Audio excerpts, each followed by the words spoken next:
আমরা তো একটা ইনক্লুসিভ রাজনীতির মধ্যে দিয়ে যাইতে চাইছিলাম, কিন্তু এখানে এসে কে এমন আসে যে মাইনাসের রাজনীতি শুরু করে দিয়েছে। তো যেহেতু সামনে নির্বাচন, আমরা গণভোটের পক্ষে সবাইকে বলবো আপনারা হ্যাঁ ভোটে রাষ্ট্র সংস্কারের পক্ষ নিয়ে, জুলাইয়ের পক্ষ নিয়ে, গণঅভ্যুত্থানের পক্ষ নিয়ে আপনারা হ্যাঁ ভোটকে জয়যুক্ত করবেন। আমরা কোনো দলের না, আমরা কোনো গোষ্ঠীর না। বৈষম্য, দুর্নীতি ও দখলদারিত্বের অবসান ঘটাতে আমাদের সবাইকে ঐক্যবদ্ধ হয়ে আমাদের পরবর্তী কার্যক্রমে সবাইকে একসাথে থাকতে হবে। পাশাপাশি শেরপুরের জনগণের মৌলিক অধিকার নিশ্চিত এবং ছাত্রদের ধারা যেহেতু গণঅভ্যুত্থান প্রথম শুরু হয়েছিল, সেহেতু ছাত্রদের সকল অধিকার সুনিশ্চিত করা আমাদের মূল লক্ষ্য। আমরা একটু পূর্বের আলোচনায় ফিরে যেতে চাই, কারণ আমাদের যে শেরপুরের যে জুলাই গণঅভ্যুত্থানের যে প্রেক্ষাপট, এটাই হয়তোবা বিগত কয়েকদিন যাবৎ সোশ্যাল মিডিয়ায় আলোচনা চলছে। পাশাপাশি আমাদের একদম শেষ সময়ে এই তথ্যগুলো সবার জানা উচিত। আসলে বৈষম্যভিত্তিক ছাত্র আন্দোলনটা ঘটিত হয়েছিল, এখানে সকল দলমত নির্বিশেষে সকলের উপস্থিতি ছিল। আমরা যখন আন্দোলন শুরু করি সর্বপ্রথম কিন্তু শেরপুরে আন্দোলন শুরু করেছিল সাধারণ শিক্ষার্থীরা, স্কুল কলেজে পড়ুয়া শিক্ষার্থীরা 12 তারিখ থেকে। আমার ব্যক্তিগত আন্দোলনের সূচনা হয়েছিল 17 জুলাই। প্রথম একদম প্রকাশ্যে আন্দোলন শেরপুর যেদিন হয়েছিল, আপনারা সবাই অবগত আছেন। এই আন্দোলনের সময় সকল ছাত্র জনতা কিন্তু মাঠে নেমেছিল। তার পরবর্তীতে 31 জুলাই একটা ছোট মিছিল হয়, এটা হচ্ছে খোয়ারপাড়, সেখানে আমরা ছিলাম। পাশাপাশি শেরপুরে দুই দিন সব থেকে বেশি আন্দোলন সংগঠিত হয়েছিল, 2 দিন জোরে সোরে, সেটা হচ্ছে 4 জুলাই এবং 4 আগস্ট এবং 5 আগস্ট। তো এইখানে জুলাই কিন্তু আমাদের সবাই, আমরা কিন্তু কখনো বলি নাই যে জুলাই আমাদের বৈষম্য বিরোধী কমিটির একা। এটা কিন্তু আপামর জনতার। এখানে শ্রমিক ছিল, কৃষক ছিল, বেকার যুবক ছিল, স্কুল কলেজের শিক্ষার্থীরা ছিল, সাংবাদিক ভাইয়েরা ছিল, পাশাপাশি আমাদের শিক্ষক ছিল এবং অজস্র ছেলেপেলে আছে যারা এই জুলাই গণঅভ্যুত্থানে কাজ করেছে। বিভিন্ন, যেমন বিএনপি ছিল, জুলাই গণঅভ্যুত্থানে যারা মূল শক্তি বিএনপি ছিল, জামাত ছিল, পাশাপাশি অন্যান্য ছোট দলগুলোও ছিল। তো একটা কথা আমাদের কাছে আসতেছে যে আসলে ওই 23 জন সমন্বয়ক কি, তো এই বিষয়গুলো আসলে ঠিক না। কারণ হচ্ছে এই 23 জনের দ্বারাই কিন্তু আন্দোলন যে শেরপুরে সংগঠিত হয়েছে এরকম না। আপনারা দেখেছেন যে জুলাই গণঅভ্যুত্থানের পর থেকে কিন্তু বিচ্ছিন্নভাবে অনেক ছেলেমেয়েরা, যেমন আমাদের থানা মোড়ে, পাশাপাশি হচ্ছে যে কলেজে মোড়ে, পাশাপাশি হচ্ছে যে নিউ মার্কেটে কিন্তু আন্দোলন বিচ্ছিন্নভাবে করা শুরু করেছিল। আমাদের 17 তারিখের আন্দোলনের পরে এজ এ স্টুডেন্ট, যে সিনিয়র হিসেবে আমার দায়িত্ব ছিল এই সমস্ত স্টুডেন্টসগুলোকে একত্রিত করে আমরা একভাবে সবার জুলাই স্পিরিট একসাথে ঐক্যবদ্ধ হয়ে কিন্তু আমরা মাঠে নামতে চেয়েছি। ইনশাল্লাহ আমরা পেরেছি। তো আমাদের এই ক্ষেত্রে আমরা সম্মুখ সারিতে যারা ছিলাম, সবাই ছিলাম, মোটামুটি আমরা সকলেই জানি। তো এই ক্ষেত্রে আসলে সবথেকে যার বেশি অবদান, তাদের অবদানের কথা স্বীকার না করলে নয়, সেটা হচ্ছে যে আমাদের গণ অধিকার পরিষদের আরিফ ভাই। পাশাপাশি এর বিহাইন্ড দ্য সিনে অনেক বড় ভাইয়ার ছিল, যাদের কারণে মোটামুটি আমরা ওই সময়ে আন্দোলন সংগঠিত করেছিলাম। তো আপনারা সবাই জানেন যে বেশ কিছুদিন আগে আমাদের কিছু ভাই, আমাদের সহযোদ্ধারা, সম্মুখ সারির সহযোদ্ধারা বিএনপিতে চলে গিয়েছে। আমরা তাদের অবদান আসলে অস্বীকার করার সুযোগ নাই। সেখানে ছিল আমাদের আরাফাত রহমান তালুকদার, পাশাপাশি হচ্ছিল ফারহান ফুয়াদ তুহিন, নাহিম আহমেদ নিলয়। এরা কিন্তু আমাদের আন্দোলনের সম্মুখ সারির যোদ্ধা, একদম সবসময় কাছ থেকে আমরা কিন্তু তাদেরকে পেয়েছি, তাদের সাথে কাজ করেছি।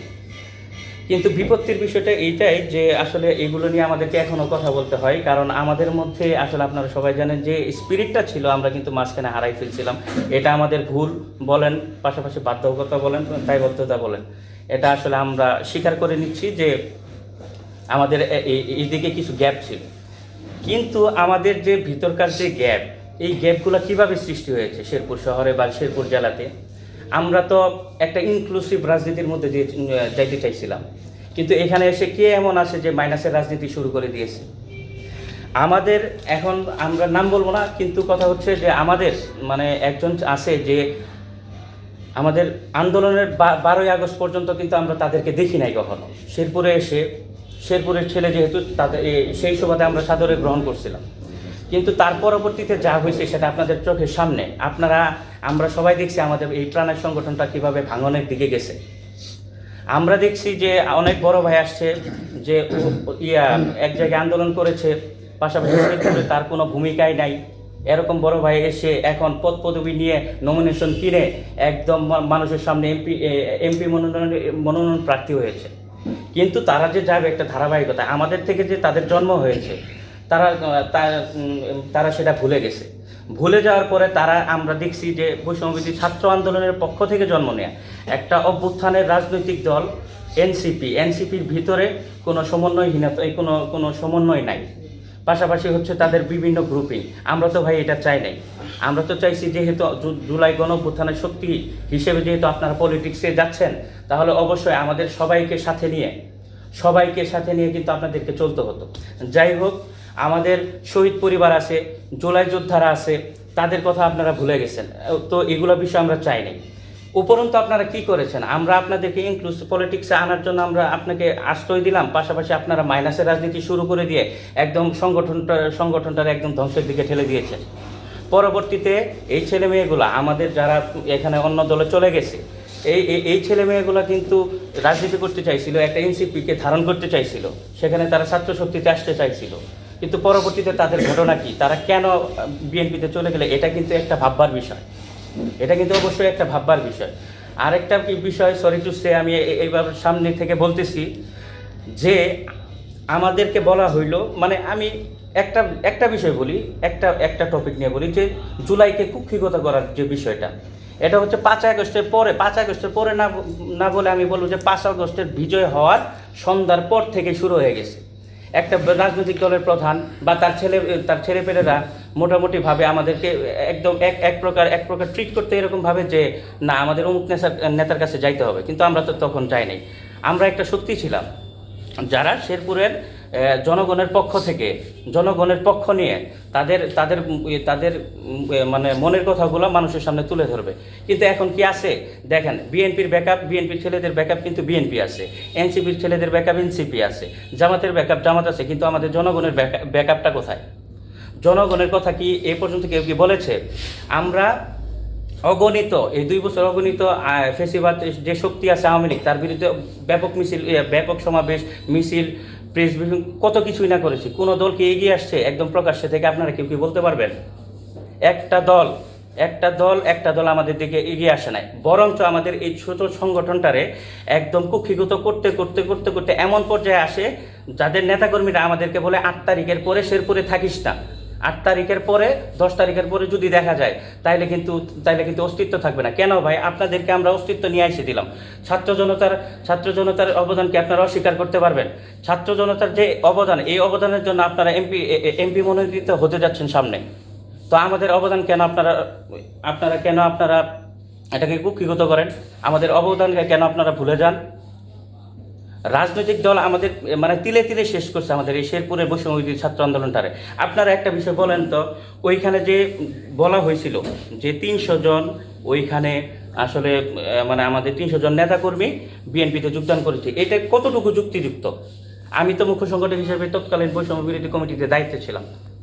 আমাদের কমিটি হয়েছিল মাত্র 2টা, একটা হচ্ছে নকলা, আরেকটা হচ্ছে নালিতাবাড়ি, আরেকটা হচ্ছে সদর। এই সদরের মধ্যে থেকে আমরা বিভিন্নভাবে কার্যক্রম পরিচালনা করার ক্ষেত্রে কাকে আপনারা পাইছেন? আমরা শেরপুরে যে জুলাই গণঅভ্যুত্থান, এটা সবার মাঝে ছড়াই দিতে চাই, জনগণের কথা বলতে চাই। আমাদের নবগঠিত কমিটি মানে হয়েছে গত 3 তারিখ। এখন আমাদের লক্ষ্য এবং উদ্দেশ্যগুলো মোটামুটিভাবে আপনাদের সামনে থেকে আপনার বলতে চাই যে আমরা জনগণের পক্ষ হয়ে কথা বলতে চাই, জনগণের সমস্যা আমরা তুলে ধরতে চাই। যেহেতু আমাদের জুলাইকে যেভাবে কুক্ষিগত করে রাখা হয়েছিল, সেভাবে যাতে করে আমাদেরকে পরবর্তী সময় আমাদের জনগণকে কুক্ষিগত করে রাখা না হয়, সেদিকে আমরা সবসময় মানে জোরদার। আমাদের আগামী দিনের যে কাজগুলো থাকবে সেটা হচ্ছে দুর্নীতির বিরুদ্ধে কঠোরভাবে আন্দোলন চালিয়ে যাওয়া, সংগঠনকে শক্তিশালী করা, জনগণের সাথে সম্পৃক্ততা বৃদ্ধি এবং জনগণের যে মনের চাওয়াটা, এটা যেন আমাদের মাধ্যমে কমপক্ষে তারা উপস্থাপন করতে পারে। আমরা কোনো কক্ষিগত রাজনীতির দিকে মুখ করব না, আমরা অরাজনৈতিকভাবে মানুষের হয়ে কথা বলবো। সামনে যেহেতু নির্বাচন আছে, আমি মনে করি যে এই নির্বাচনটা যেন সুষ্ঠু এবং সুন্দর হয়, তার জন্য আমাদের একটা কার্যক্রম থাকবে আশা করি। প্রত্যেকেই এখান থেকে আমাদের কমিটি থেকে যারা আছে তারাও এইখানে একটু কাজ করবে। আমরা একটা সুন্দর বাংলাদেশ গড়ার যে প্রত্যয় নিয়ে এই 1400 শহীদ হলো, তারপরে 2000-এর উপরে দেখা যাচ্ছে আহত হয়েছে, এই যে এই বিষয়বস্তুগুলা যে একটা উদ্দেশ্য বা লক্ষ্য নিয়ে আন্দোলনটা শুরু করেছিল, ওই আন্দোলনটা ওই লক্ষ্য এবং উদ্দেশ্যকেই আমরা ধারণ করে পরবর্তী সময়ে সুন্দর একটা বাংলাদেশ গড়তে চাই। আর আমি শেষ কথা বলতে চাই যেটা, বৈষম্যমুক্ত শেরপুর গড়াই আমাদের হচ্ছে অঙ্গীকার।